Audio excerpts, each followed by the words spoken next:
Hey, this is Tom in Idaho. How you doing today? I'm going to give you a brief tour of my homemade chicken coop and brooder, and I'm going to make this brief and to the point and show you guys some good ideas, and I'm not going to have any boring background music, so let's get to it.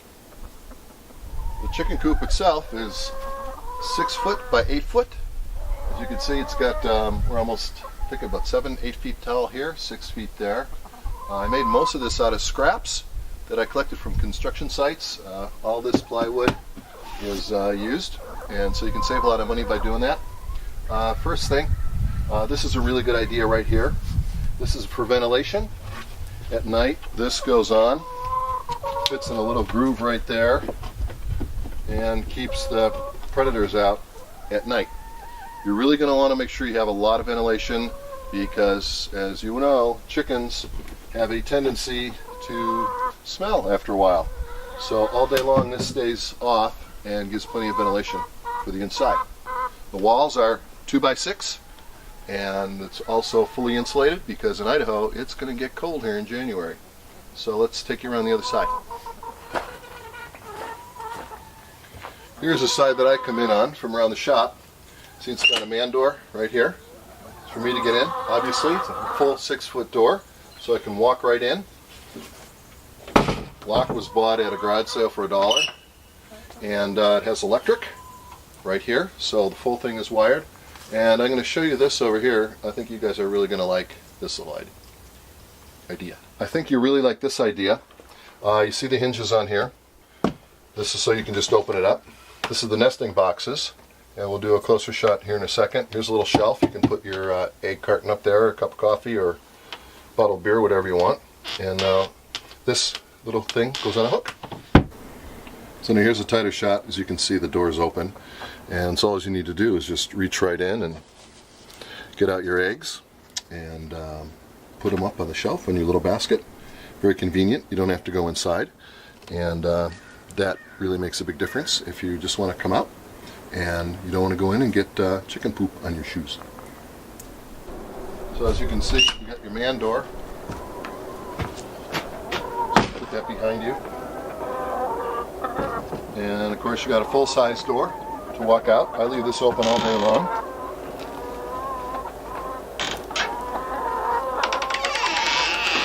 And also here's their little chicken run. I'll give you a better shot of this in a minute. Okay, so here's a better shot of their little chicken gate. It's on hinges, just like the other one down here, brass hinges so they won't rust.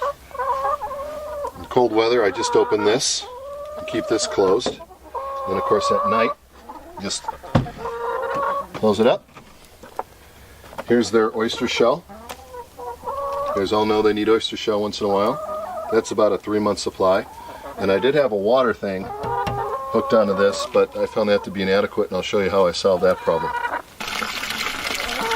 So anyway, this is how I solved the water problem. I just got a big jug from, your home improvement store, Costco, whatever. Hooked it up to a hose, and about twice a day I let it run.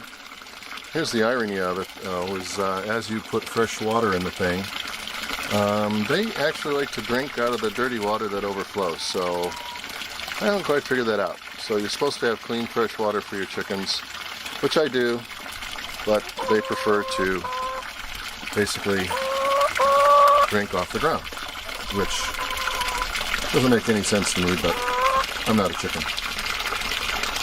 Alright, let's go inside.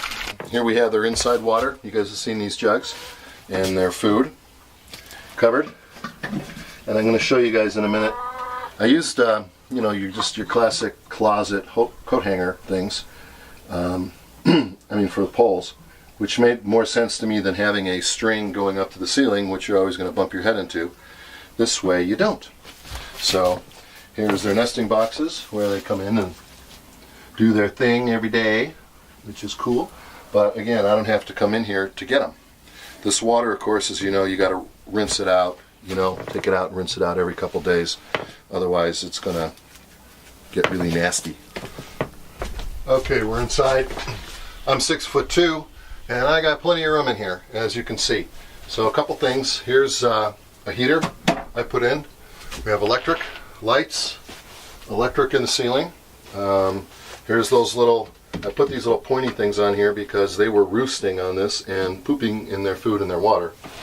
And then of course, here is their perches where they like to roost, all 9 of them. I got 9 hens. They fit up there quite easily. And you can see my big vent. It helps keep this place from really starting to smell. So that's what the inside looks like. So, and then every day I put a little fresh coat of straw on here. Clean it out once a week. And then the other thing too is this base is vinyl. I put a bathtub vinyl in here so it comes right out easily with a broom or the underside of a rake. And then every month or so I completely hose the thing down and somewhat sanitize it. So, like I said, here's my heater. It gets to be 19 degrees in Idaho in the winter, so, or colder, so this will come in very handy. I plugged it in last night and it got up to 80 in here in about an hour, so it's ready. 2x6 walls, fully insulated, and plenty of windows, as you can see. Windows everywhere. This is where the little guys go. You can see there's a roof on it. Actually, I'll show you right now. Some pine needles over in here. So anyway, this one's fully encased. See, there's a lid on it, wall, and there's the little brooder over there. And I'll show you that in a second.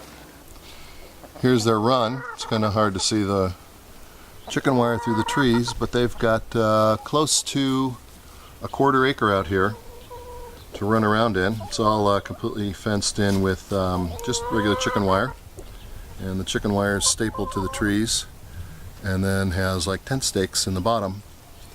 Should probably bury it, I guess. People tell you that the coyotes or whatever will get under it, but I haven't had that problem. So for now I'm not going to dig a 1/4 acre trench, but they've never flown out of here. It's a 6-foot fence, and they like it here. So in essence, it's kind of like free ranging for them because they have enough room. I used to put them outside in the backyard, but they trashed the landscaping, so that got old real fast. And before I forgot to show you this, here's the inside panel. You can see it's fully insulated. That will go down in here in the winter, and obviously will fit right in this little spot. Because in the winter, I'm probably not going to leave this thing wide open like that, and get those little guys will probably be way too cold. Here's the little brooder box I made for the chicks. This comes off, so at night you can put your infrared lamp in there to keep them warm and toasty. And then this also just comes off like that. So I'll show you what's inside. Here's the inside. As you can see, you don't use straw for chicks. You use these little pine shavings. You have to clean that every day or two. And here's their water and their feeder. And they got a little baby roost in there to get them trained. And then there's a hole right here. They just walk in and out of into their little private pen. And they really like it. And it keeps them safe. And then this way they also get used to seeing the other hens will hang around the outside and everything, so they kind of get acclimated to them. So instead of keeping them separate, like in the garage or something like that, and then all of a sudden you chuck them in with full-size hens, culture shock. So that's it. Oh, we do have outside lights too. Just flip these on. So at night when I'm coming out here, because you know at night they're going to obviously go in by themselves. You already know that. I don't have to be fumbling around here in the dark. The lights will come on. They come on with a timer. They're LEDs. They stay on all night, like 3 watts each. Nothing. And on the inside is a red light bulb. So it kind of gives them some comfort, and they don't peck at each other. So anyway, that's Tom in Idaho. Hope you like my chicken coop. Got any questions? Let me know. Send me a question, and I'll try to reply as soon as I can. Okay? Hope you had a great day. Thanks.